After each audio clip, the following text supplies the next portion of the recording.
கொண்டு சென்ற மாங்கனியை பரமேஸ்வரர் பரம்பொருளிடத்திலே ஒப்படைத்தார். பகிர்ந்து உண்ணக்கூடாது என்று விண்ணப்பத்தையும் வைத்தார்.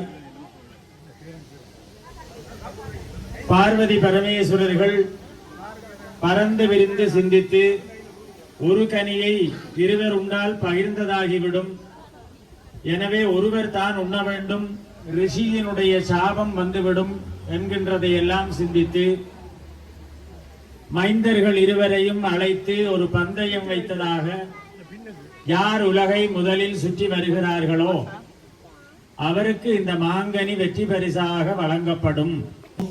திரிலோக சஞ்சாரியாக இருக்கக்கூடிய நாரத மகரிஷி இப்பொழுது இங்கு வருகை தர இருக்கிறார்.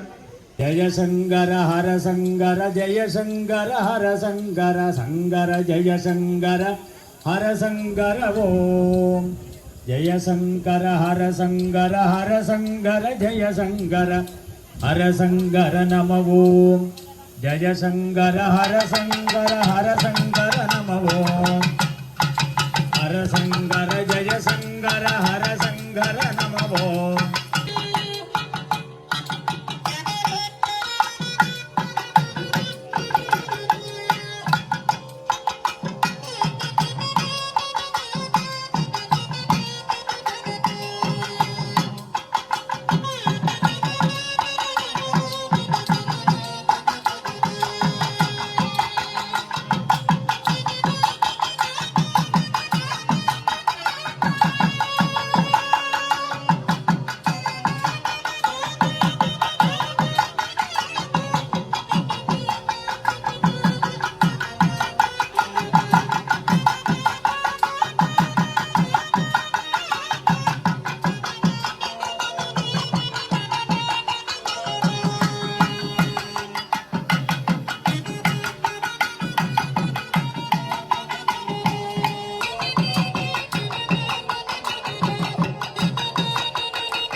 விஷயம் என்று வைகுண்டத்திலே இருக்கக்கூடிய நீர் என்று கைலாயம் நோக்கி என்ன காரணத்துக்காக இங்கு வருகை தந்திருக்கிறது?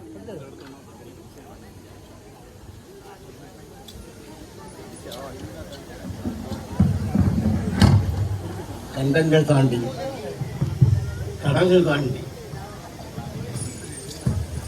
விண்ணளந்து மண்ணளந்து இங்கே 14 உலகங்களையும் சுற்றி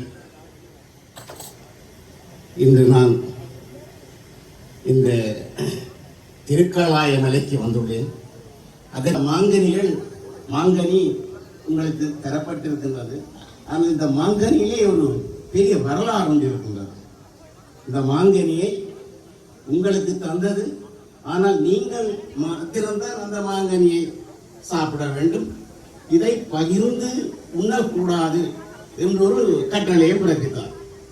ஆம், அந்த கட்டளையோடு நான் யோசித்தேன்.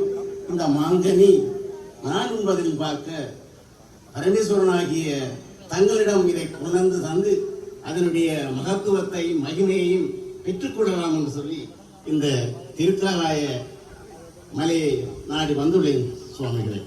எனக்கு தருகின்ற பொழுது அந்த மகாரிஷி சொன்னார், இந்த கனியினுடைய மகிமை பகிர்ந்து உண்டார், அதனுடைய மகிமை கட்டுவார். உம்மை விட ஒரு பெரிய மகரிஷி இன்னும் இருக்கிறாரோ? நாரதரே திரிலோக சஞ்சாரி, உம்மை விட ஒரு மகரிஷி உமக்கு கனி கொடுப்பதாக இருந்தால் அவர் யாராக இருக்கும்? அந்த மகரிஷி என்னிடம் கூறப்பட்டது இந்த பழம், நீங்கள் மகரிஷியா இருக்கின்றீர்கள், உங்களை பற்றி எனக்கு தெரியும், ஆனாலும் இந்த பழம் என்பது பகிர்ந்துண்ணக்கூடாது, அந்த பகிர்ந்துண்டால் அதனுடைய மகிமை குறைந்துவிடும் என்ற செய்தியை எனக்கு அவர்கள் அந்த ரிஷி சொன்னார்கள். அங்கு சொல்லுகின்ற பொழுதுதான் அவற்றை நான் உண்பதிலும் பார்க்க இதை தங்களிடம் கொண்டு வந்து சேர்த்தால் அதனுடைய மகிமையும் குன்றாது, அதனால் ஏற்படுகின்ற விளைவுகளையும் தாங்கள் பார்த்துக் கொள்வீர்கள். ஓ, அப்போ இந்த கனியை வைத்து உலக நலனை உண்டு பண்ண வேண்டும் என்று சொல்ல வருகிறேன். பார்வதி பதையே. இப்போ பார்வதி பரமேஸ்வரர்கள் சிந்திக்கிறார்கள். நாரத மகரிஷியினுடைய மாங்கனியை வைத்து என்ன செய்யலாம் என்று இறைவன் சிந்திக்கிறார். இதை வைத்து ஒரு திருவிளையாடலை உண்டு பண்ணுங்கள் என்கிறாள் பார்வதி. பார்வதியினுடைய சொல்லே அங்கு முதன்மைப்படுகிறது. ஏனென்று சொன்னால் சக்தி, அந்த சக்தியினுடைய சொல் அங்கு முதன்மைப்படுகிறது. அந்த சக்தி சொல்லுகிறாள், எங்களுடைய மைந்தர்கள் இருவர் இருக்கிறார்கள், குழந்தைகளை விட்டுவிட்டு நாம் உணவு உண்ணக்கூடாது, ஆனதனால இந்த கனியை எமது குழந்தைகளுக்கு கொடுக்கலாம் என்று பார்வதி சொல்லுகிறாள். அப்படி சொல்லுகின்ற வேளை இறைவன் சொல்லுகிறார், ஒரே கனி இருக்கிறது, குழந்தைகள் இருவர் இருக்கிறார்கள், அதனாலே பந்தயம் ஏற்படுத்த வேண்டும் பார்வதி என்று சொல்லுகிறார். அப்படி பந்தயம் ஏற்படுத்துவதற்கு முன்னர் சற்று சிந்திக்கிறார்கள். இந்த பந்தயம்தான் உலகிலே முதற் பந்தயமாக அமைய வேண்டும் என்பதையும் சிந்தித்து மைந்தர்கள் இருவரையும் பார்வதி பரமேஸ்வரர்கள் கைலாயத்திற்கு இப்பொழுது அழைக்கிறார்கள்.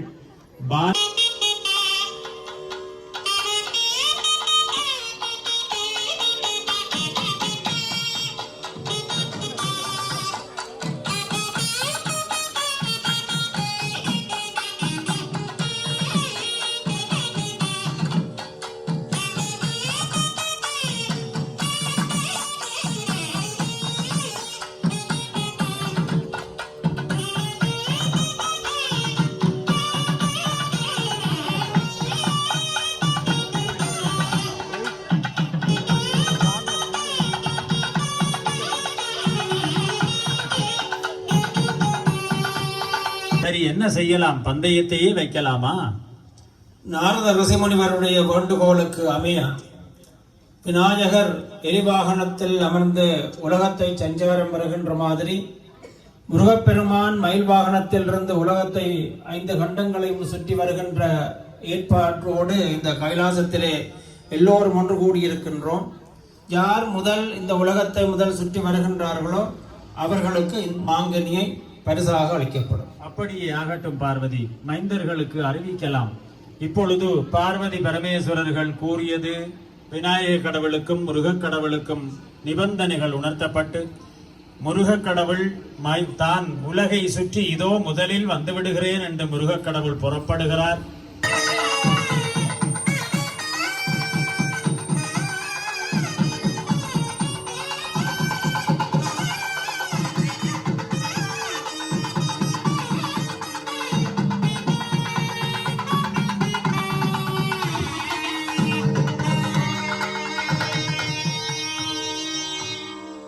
விநாயக பெருமான் தன்னுடைய ஆழ்ந்த சிந்தனையினுடைய நிலையில் பார்வதி பரமேஸ்வரர்கள் தாய் தந்தையர்களே உலகு, எப்பொழுதும் அம்மா அப்பாவே உலகுக்கு சமனானவர்கள் என்பதனை இந்த உலக மாந்தர்களுக்கு உணர்த்தும் வகையில் கைலாயத்தை பார்வதி பரமேஸ்வரர்களை வலம் வந்து உலகை சுற்றி வந்தேன் அம்மையப்பரே என்று வணங்கினார்.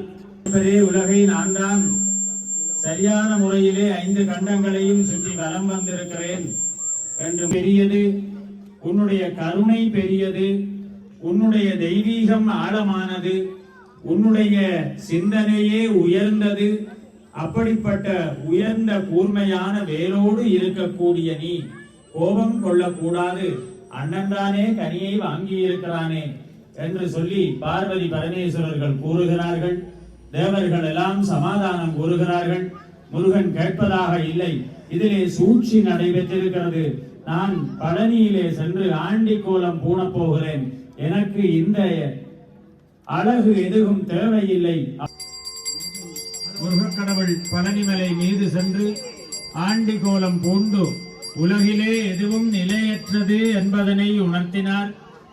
இந்த உலகில் மிஞ்சப் போவது எதுவும் இல்லை என்பதனை உணர்த்தி, எதிலுமே பற்று இல்லாமல் இருக்க வேண்டிய நிலையை உணர்த்தி, பற்றற்ற நிலையிலே இருந்தால் தெய்வீகம் இறைவன் கண்ணுக்கு தெரிவான் என்பதனை உணர்த்தி தன்னுடைய வரலாறை இங்கு படைத்தார். இப்பொழுது இந்த வரலாறு சொல்லுகின்ற நாட்டியாஞ்சலி இடம்பெறுகிறது.